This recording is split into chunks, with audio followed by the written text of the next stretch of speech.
আমি অ্যাবর্শন করাতে চাই। এই সন্তান এখন নেয়া কোনোভাবেই সম্ভব না। ম্যাডাম, আপনি প্লিজ কিছু একটা করুন। আমাদের সোফিয়া এখনো অনেক ছোট। এখন আমরা আরেকটা সন্তান নিলে তার দেখভাল করা আমাদের জন্য খুব কষ্টকর হয়ে যাবে। ডাক্তার, আপনি তো একটু বুঝতে পারছেন নাকি? তাদের স্বামী স্ত্রীর জোড়াজড়িতে বাধ্য হয়ে এক পর্যায়ে পরীক্ষা নিরীক্ষা করে জানতে পারলাম প্রায় 4 মাসের অন্তঃসত্ত্বা। আমি অবাক হয়ে জিজ্ঞেস করলাম, 4 মাসে একবারও বুঝতে পারেননি? রুমা পরিষ্কার মিথ্যে কথা বলে গেল। না ম্যাম, বুঝতে পারিনি। দেখুন, আমি কোনো কিছুই করতে পারবো না। আল্লাহ দিয়েছেন, গ্রহণ করুন। রুমার স্বামী সাথে সাথেই বলল, না ম্যাম, আপনি অ্যাবর্শন করে দিন প্লিজ। আমার আপাতত সন্তান নেওয়ার কোনো প্ল্যান নেই। আপনি না করলেও সৃষ্টিকর্তার প্ল্যানিং, তিনি আপনাকে সন্তান দিবেন। কিন্তু এই 4 মাসের বেবিকে নষ্ট করা আর একটা মানুষকে গলা টিপে হত্যা করা সমান অপরাধ। আপনি কি ব্যাপারটা বুঝতে পারছেন না? রুমা আবারও বলল, আমার কোনো ইচ্ছে নেই। তাছাড়া আমি একসাথে 2টো সন্তানকে সামলাতে পারবো না। আপনার প্রথম সন্তানের জন্মের আগে প্রতি সপ্তাহে তো আমার কাছে আসতেন, সারাক্ষণ পাগল করে ফেলতেন একটা বাচ্চার জন্য। কি না করেছেন একটা বেবি নেয়ার জন্য। আল্লাহ যখন দিচ্ছিলেন না তখন তো পাগল হয়ে যাচ্ছিলেন, আর এখন দিয়েছেন দেখে ভালো লাগছে না। কথাটা তাদের তেমন একটা এফেক্ট করলো না। তারা নিজের সিদ্ধান্তে অনড়। আমি না পেরে বললাম, ভালো করে বুঝে শুনে সিদ্ধান্ত নেন, 2 দিন পর আসবেন। তারা কিছু না বলে চলে গেল। ভাবলাম আর আসবে না, কিন্তু অবাক হলাম আমি। তারা 2 দিন পর আবার এসে তাদের আগের সিদ্ধান্তই জানালো। আমি পরিষ্কার বলে দিলাম, এই কাজ আমি একটাও করিনি, আপনারা অন্য কোথাও যেতে পারেন। ম্যাম, প্লিজ বুঝতে চেষ্টা করেন। আমি রুমাকে জিজ্ঞেস করলাম, তুমি শিওর যে সন্তান তুমি রাখবে না? রুমা সম্মতি দিয়ে বলল, হ্যাঁ, আমি রাখবো না। তোমার সন্তানকে তুমি মেরে ফেলতে চাচ্ছ? রুমা এবার চুপ করে রইল। আমি তাকে বুঝিয়ে বললাম, মেরে যখন ফেলতে চাইছো তাহলে সোফিয়াকে মেরে ফেলো, এটাই ভালো হবে। তাকে তো তুমি ছুঁয়ে দেখেছ, আদর করেছ, তার মুখে মা ডাক শুনেছ। সোফিয়ার আর দরকার নেই, বরং এখন ভিতরে যে আছে তাকে রাখো, ততদিন তুমি একটু স্বস্তির নিঃশ্বাস নেবে। এবার রেগে গিয়ে বলল, কি যাতা বলছেন, এটা হয় নাকি? সোফিয়াকে আগে আমি পেটে ধরেছি, বুকে পিঠে করে বড় করেছি। আমার মেয়েকে আমি অনেক ভালোবাসি। আপনার সন্তান নেই দেখে এমন উল্টাপাল্টা সাজেশন দিয়েছেন। আপনার সন্তান থাকলে কি আপনি এমন সাজেশন দিতে পারতেন? আমার সন্তান নেই, আমি এটা আল্লাহর উপর অসন্তুষ্ট নই। রুমাকে জিজ্ঞেস করলাম, এখন যাকে তুমি নষ্ট করতে চাইছো সে কি তোমার পেটে নেই? এই সন্তান কি তোমাকে মা ডাকবে না? তোমাকে কি আল্লাহ সামর্থ্য দেয়নি 2টো সন্তানকে মানুষ করার? সে পৃথিবীতে আসেনি বলে তাকে সরিয়ে দিচ্ছ। সোফিয়ার জন্য যে অনুভূতি অনাগত সন্তানের জন্য তা নয় কেন? আল্লাহ আমাকে দেননি তাই হয়তো বুঝি না আমি, কিন্তু তুমি তো বুঝো, তারপরও কেন? রুমা চুপ করে রইল। রুমার স্বামী বিষয়টা বুঝতে পেরে বলল, বুঝেছি, ধন্যবাদ আপনাকে। এটা অন্যায় এবং পাপ দুটোই। হয়তো একটু কষ্ট হবে, কিন্তু আল্লাহর ইচ্ছায় সব ঠিক হয়ে যাবে। রুমা তার ভুল বুঝতে পারল, কটু কথার জন্য সরি বলে ক্ষমা চাইল। আমি হেসে বললাম, আরে এইসব কিছু না। তারপর রুমাকে বললাম, তোমার এই বেবির জন্য আমি কোনো ফি নিব না। রুমা হাসতে হাসতে তার স্বামীর সাথে বেরিয়ে গেল। আল্লাহ আপনার ভালো করুক, অনেক বড় পাপ থেকে বাঁচালেন আমাকে।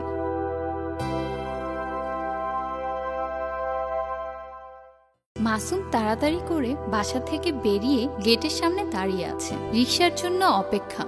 হঠাৎ একটা রিকশা পেল। রিকশা ডাক দিয়ে জিজ্ঞেস করলো, মামা যাবেন?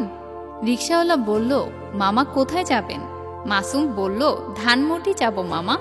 রিকশাওয়ালা বলল, চলেন মামা। মাসুম বলল, ভাড়া কত? রিকশাওয়ালা বলল, আপনি খুশি হয়ে যা দিবেন মামা। রিকশায় উঠে চলতে থাকলো রিকশা। রিকশা খুব ধীরে ধীরে চলছিল। রিকশাওয়ালাকে দেখে খুব ক্ষুধার্ত মনে হচ্ছিল। ক্লান্ত শরীরে খুব কষ্ট করে চালাচ্ছিল রিকশা। মাসুম বলল, মামা জলদি চলেন, সামনে আমার বান্ধবী আছে, ওকে নিয়ে তারপর একটা ইফতার পার্টিতে জয়েন করব। এভাবে গেলে তো রাত হয়ে যাবে। রিকশাওয়ালা বলল, আচ্ছা মামা। কিছুক্ষণ পর রিকশাওয়ালা বলল, মামা রোজা আছেন? মাসুম বিরক্ত হয়ে বলল, হ্যাঁ। রিকশাওয়ালা বলল, মামা জিনিসপত্রের যে দাম, আমাগো মতো গরিব মানুষ তো না খাইয়া মইরা যাইব। বাজারে তেলের যা দাম, 100 টাকা তেল কিনতে গেলে বুকের ভিতর ধক কইরা উঠে। মামা আমাগো মতো গরিব মানুষের চিন্তা করার লাইগা কি কেউ নাই? মাসুম বলল, মামা এইসব পেঁচাল বাদ দিয়ে জোরে রিক্সা চালান। রিক্সাওয়ালা এই কথা শুনে একটু দমে গেল। তার উজ্জ্বল চোখে মুখের আলো আর এখন নেই। সে অনেক চেষ্টা করছে রিক্সা জোরে চালানোর। এমন সময় মাসুম রিক্সা থামাতে বলল। তার বান্ধবী এসেছে। তার বান্ধবী রিক্সায় উঠল, তারপর আবার রিক্সা চলতে শুরু করলো। রিক্সাওয়ালার ঘাম ছুটে যাচ্ছে, কিন্তু সে রিক্সা কোনোভাবেই জোরে চালাতে পারছে না। এবার মাসুম রেগে গেল। সে বলল, মামা কথা বলার বেলায় খুব পারো, রিক্সা চালাতে পারো না? রিক্সা নিয়ে বের হইছো কেন রাস্তায়? রিক্সাওয়ালা মামার চোখে পানি এসে গেল। তা দেখে মাসুম বলল, কিছু বলার আগে শুধু পারো কাঁদতে। রিক্সা থামাও, যাব না তোমার রিক্সায়। রিক্সা থামালে তারা দুজন নেমে গেল। রিক্সাওয়ালা বলল, মামা ভোর রাতে 1 গ্লাস পানি খেয়ে রোজা রাখছি, বাসায় কোনো দানা পানিও নাই। স্ত্রী ছেলে মেয়ে সব না খাওয়া, শরীরে শক্তি পাবো কই থেকে মামা? মাসুম আর তার বান্ধবী জেরিন কথাগুলো শুনে খুব কষ্ট পেল। মাসুম বলল, মামা আমি বুঝতে পারি নাই, আমার ভুল হয়ে গেছে, আমাকে মাফ করে দাও। রিক্সাওয়ালা মামা বলল, না মামা কি যে বলেন। মাসুম বলল, মামা আপনি বসেন, আজকে আমি রিক্সা চালাবো। তারপর রিক্সাওয়ালা মামাকে আর জেরিনকে রিক্সায় বসিয়ে মাসুম রিক্সা চালিয়ে গেল গন্তব্যে। সেখানে নেমে সে আর জেরিন রিক্সাওয়ালা মামাকে বেশ কিছু ইফতার কিনে দিল, আর তাদের কাছে থাকা 3000 টাকা দিল মামাকে। আসলে আমরা সবাই যদি এভাবে দরিদ্রদের কথা ভাবি, তাহলে হয়তো দরিদ্রতা হারিয়ে যাবে এই দুনিয়া থেকে।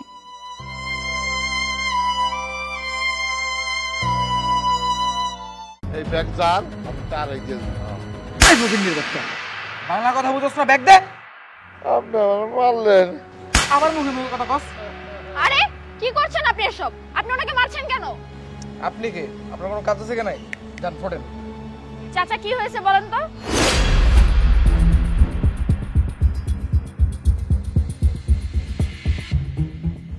আপামনি, আপনি আমার আজকে রিক্সার প্রথম প্যাসেঞ্জার দরকারি।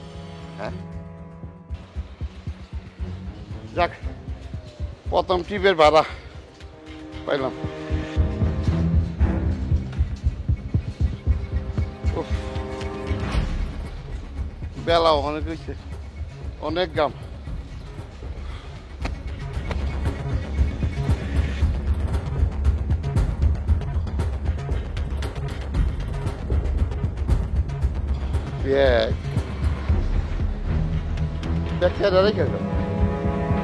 চাচা ধন্যবাদ, দেন ব্যাগটা দেন, আমার ছোট বোন রেখে গেছে। আপনি কেটা? আপনি তো আমি চিনি না।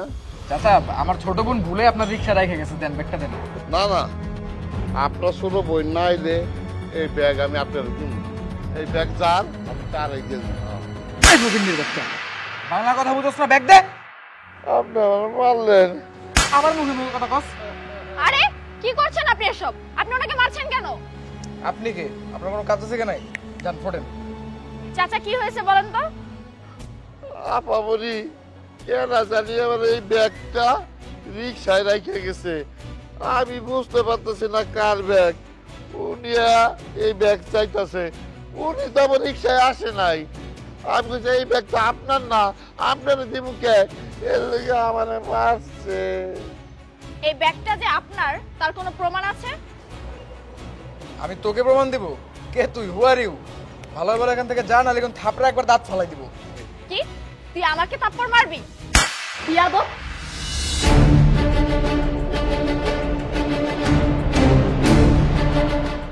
এক্সকিউজ মি, এখানে কি হচ্ছে সব? আপনি কি? আপনি এখানে কি চান? আমি কে সেটা আপনার জানতে হবে না, আপনি চুপ করুন। আমি এতক্ষণ দূর থেকে দাঁড়িয়ে সবকিছু দেখতেছিলাম। আচ্ছা যাই হোক, আপনি বলতেছেন এই ব্যাগটা আপনার, তাই তো? হ্যাঁ স্যার, উনি এই ব্যাগ নেওয়ার লাগে পাগল হয়ে গেছে গা। আমার গালে চাপড় মারছে। না ভাইয়া, আসলে এই ব্যাগটা আমার। আমি একটু আগেই ওনার রিকশায় এসেছি, তো তাড়াহুড়ার মাঝে আর কি ভুলে ব্যাগটা রেখে চলে গেছিলাম। উপর থেকে যখন নিচে আসি তখন দেখি উনি এই ব্যাগটা নেওয়ার জন্য ওনাকে মারধর করতেছে। আপু, এই ব্যাগটা যে আপনার তার কোনো প্রমাণ আছে? হ্যাঁ আছে, এই ব্যাগে আমার ফোন এবং টাকা আছে। ও, তাহলে তো আপনার নাম্বারে কল করলেই বোঝা যাবে এই ব্যাগটা কার। আপনার নাম্বারটা একটু বলুন। 017।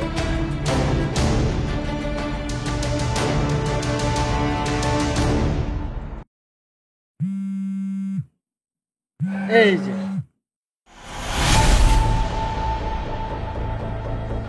হাসা, তাহলে এই ব্যাগ সত্যি সত্যি আফামনি? না না, আফামনি। যাক, তাহলে তো প্রমাণ হয়েই গেল এই ব্যাগটা আপনার। ধন্যবাদ ভাইয়া। আর আপনি যে কাজটা করলেন এটা নিজেকে ছোট করা ছাড়া আর কিছুই না। সামান্য কিছু টাকার জন্য বাবার বয়সে বৃদ্ধ লোকটাকে এভাবে মারলেন। ছি, আপনি মানুষ? আশা করি নেক্সট টাইম আপনি এই ধরনের কোনো কাজ করবেন না। এখন পুলিশ ডাকার আগেই এখান থেকে চলে যান। যান।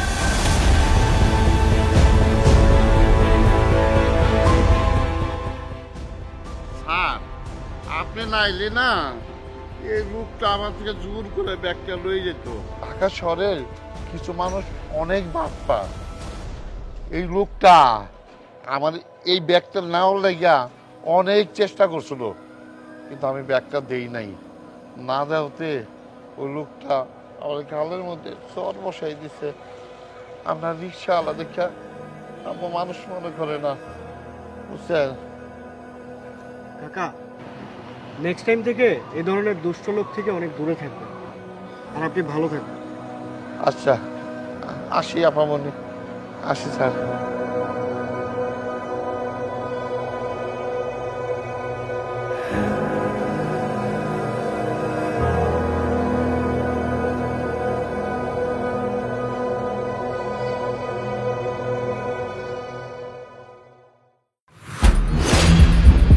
আরে ফারিয়া, তুমি? ফারিয়া উনি কে? আসলে ও আরে ভাইয়া, আসলে ফারিয়া আমার কলেজের বন্ধু, আমরা একসাথে পড়েছি। ও আচ্ছা, আমি শাহিন। আমি সাগর। তা ফারিয়া, তুমি বিয়ে করে নিলে, আমাকে তো কিছু বললে না। আরে না না ভাইয়া, আমি ওর হাজবেন্ড না, তাহলে? আমি ওর বয়ফ্রেন্ড। ও আচ্ছা, দুজনকে বেশ সুন্দর মানিয়েছে। Thank you. তা ফারিয়া, তোমরা বিয়ে করছো কবে? মানে আসলে ভাইয়া বিয়ের ব্যাপারে তেমন কিছু ভাবা হয়নি এখনো। ও আচ্ছা, তা তোমরা রয়েছো কতদিন একসাথে? আজকে আমাদের ফার্স্ট অ্যানিভার্সারি। ও আচ্ছা, কংগ্রেচুলেশনস। Thank you. কি ব্যাপার ফারিয়া, তুমি তো আমার সঙ্গে কোনো কথাই বলছো না। মনে তো হচ্ছে যে তুমি আমার বন্ধু না, শাহিনী আমার বন্ধু। দেখো কত সুন্দর করে আমার সঙ্গে কথা বলছে। না মানে তোমরা দুজন কথা বলছিলে তো, তাই আর কিছু বলিনি। আরে আমার জন্য যদি তোমাদের কোনো প্রবলেম হয় তাহলে বলো। তোমরা যদি একা একা কথা বলতে চাও তাহলে আমি চলে যাচ্ছি, কোনো সমস্যা নেই। না না, সমস্যা হবে কেন? কোনো সমস্যা হচ্ছে না। আরে না ভাইয়া, বলেন না আপনার দিনকাল কেমন চলছে? এই তো ভাইয়া যাচ্ছে। আসলে আমি তো ম্যারিড। কেন, ফারিয়া আপনাকে কিছু বলেনি? ও তো এসেছিল আমার বিয়েতে 2 বছর আগে। ও আচ্ছা, তাহলে আপনার ম্যারিড লাইফ নিয়ে কিছু বলুন। তোমাদের কাছে আর কি লুকোবো? আসলে আমার মনে হয় আমার সংসারটা আর করা হবে না। আমি সিদ্ধান্ত নিয়েছি আমি আমার ওয়াইফকে ডিভোর্স দিয়ে দিব। ডিভোর্স? কেন? কারণ ও অন্য একটা ছেলের সাথে সম্পর্কে জড়িয়ে আছে, আর সেই ছেলের সাথেই ও বেশ সুখে আছে। এটা তো উনি ঠিক করেনি। কেন? ঠিক কেন নয়? যে যাকে পছন্দ করবে সে তো তার সাথেই থাকবে, তাই না? আর তোমার বিয়ের পরে যদি তোমার ওয়াইফ তোমার সঙ্গে এমন করে, তুমি কি মেনে নিতে পারবে? আসলে ভাইয়া আমার সাথে তো এমন কিছু ঘটেনি, তাই এই ব্যাপারে আমার কিছু বলার নেই। কিন্তু ভাইয়া আপনার মনটা অনেক বড়। সেটাই। কিন্তু এখন মনে হচ্ছে সেই মনে আর আমার ওয়াইফকে জায়গা দিতে পারবো না। আচ্ছা ভাইয়া, বাদ দেন, আপনার ওয়াইফ জীবনে অনেক পস্তাবে। সেটা তো সময় বলে দেবে। আচ্ছা ঠিক আছে, তোমরা তাহলে কথা বলো, আমি আজকে আসছি। আচ্ছা, দেখা হবে। শাহিন, তুমি একটু দাঁড়াও। আমি সাগরকে একটু সামনে এগিয়ে দিয়ে আসি।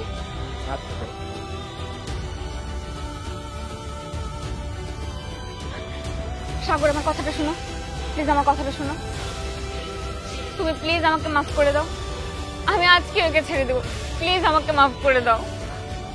ফারিয়া, এখন আর এসব কথা বলে কোনো লাভ নেই, কারণ অলরেডি আমি তোমাকে ছেড়ে দিয়েছি। প্লিজ সাগর, প্লিজ আমাকে মাফ করে দাও, আমি তোমাকে ছাড়া থাকতে পারবো না সাগর। It's over Faria.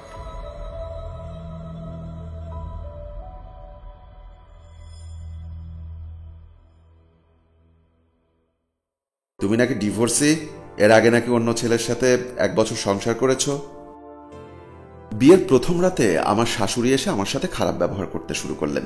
উদ্ধৃত গলায় তিনি আমাকে জিজ্ঞাসা করলেন, তুমি নাকি ডিভোর্সি, এর আগে নাকি অন্য ছেলের সাথে 1 বছর সংসার করেছো। শুনে আমি অবাক হলাম। নেহাল কি আগে ভাগে তার মাকে কিছু বলেনি, কারো কাছে কিছু না জানিয়ে নিজের ইচ্ছায় বিয়ে করেছে। আমার চুপ করে থাকতে দেখে আমার শাশুড়ি আমাকে ধমক দিয়ে বললেন, কথা কানে ঢোকে না মেয়ে, তুমি যে ডিভোর্সি সেটা আগে বলনি কেন। আমি ভয়ে থরথর করে কাঁপছি, কথা বলার সাহসটুকু পর্যন্ত হারিয়ে ফেলেছি। তবুও বিড়বিড় করে বললাম, মা আপনার ছেলে তো সব জেনেই আমাকে বিয়ে করে এনেছে। কোন সাহসে তুমি আমাকে মা ডাকলা? তোমার মতো অসতী মাইয়ার মুখ থেকে মা ডাক শোনার ইচ্ছা আমার নেই। আমার ছেলে উচ্চশিক্ষিত, উচ্চ লেভেলের চাকরি করে, তোমার মতো ব্যবহৃত বউ এনে ঘরে রাখার জন্য না। তোমারে আমি ডিভোর্স দেওয়াবো, আগে নেহাল ঘরে ফিরুক। আমি কাঁদছি, হাউমাউ করে কাঁদছি।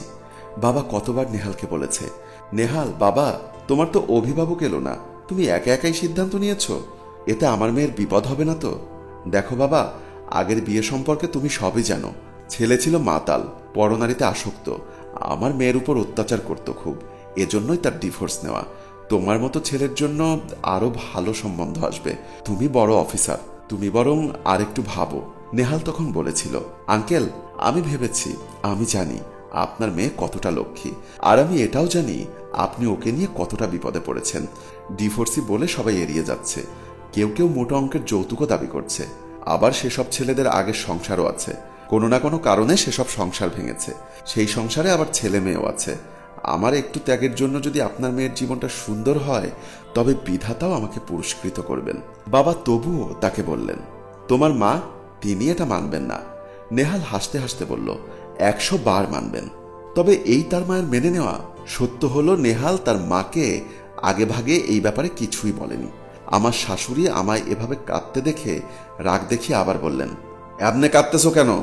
বাপের মরার খবর আসছে নাকি? ঢঙে আর বাঁচি না। এগুলো বলে শাশুড়ি চলে গেলেন। আমি এখন একা একাই বিছানার উপর জড়সড় হয়ে বসে কাঁদছি। নেহাল রাত করে ফিরল। সে ফিরে এসে আমায় দেখে চমকে উঠল। আমি এখনো কাঁদছি। নেহাল আমায় কান্নারত অবস্থায় দেখে জিজ্ঞাসা করল, কি হয়েছে, কাঁদছো কেন? আমি কান্না ভেজা গলায় বললাম, আপনাকে কে বলেছিল আমার মতো অসতী ডিভোর্সি মেয়েকে বিয়ে করতে? কেন বিয়ে করলেন, কেন? নেহাল ধীরে সুস্থে হেঁটে খাটের একপাশে বসে বলল, আমার লক্ষ্মী বউকে কে কি বলেছে শুনি? আমি অভিমানী গলায় বললাম, মা বলেছে আমায় নাকি ঘরে রাখবেন না, ডিভোর্স দেওয়াবেন। আপনি মার কাছে আগে থেকে এসব বলেননি কেন? নেহাল অদ্ভুত করে হাসল, হেসে বলল, সত্যি কি মা এসব বলেছে? আমি আবার কেঁদে বললাম, আমি কি তবে মিথ্যা কথা বলছি আপনার কাছে? আপনি কেন এত দরদ দেখাতে গেলেন? আমার বিয়ে না হলে না হতো, সারা জীবন ঘরে থাকতাম। আপনি আমায় বিয়ে করে কেন আপনার সম্মান হারালেন? আপনার এত বড় চাকরি, উচ্চশিক্ষিত, আপনার সাথে কি আমাকে মানায়? নেহাল এবার হেসে বলল, এখানেই সমস্যা। আমাদের ধ্যান ধারণা উল্টো থাকে সবসময়। আমরা যারা উচ্চশিক্ষা গ্রহণ করেছি তাদের হওয়া উচিত কুসংস্কার শূন্য, কিন্তু আমরা হয়ে যাই কুসংস্কার পূর্ণ। দেখো, বিয়ের ক্ষেত্রে আমাদের নবীজি কি করলেন? প্রথম বিয়ে করলেন হযরত খাদিজা রাদিয়াল্লাহু তাআলা আনহুকে। তিনি ছিলেন বিধবা।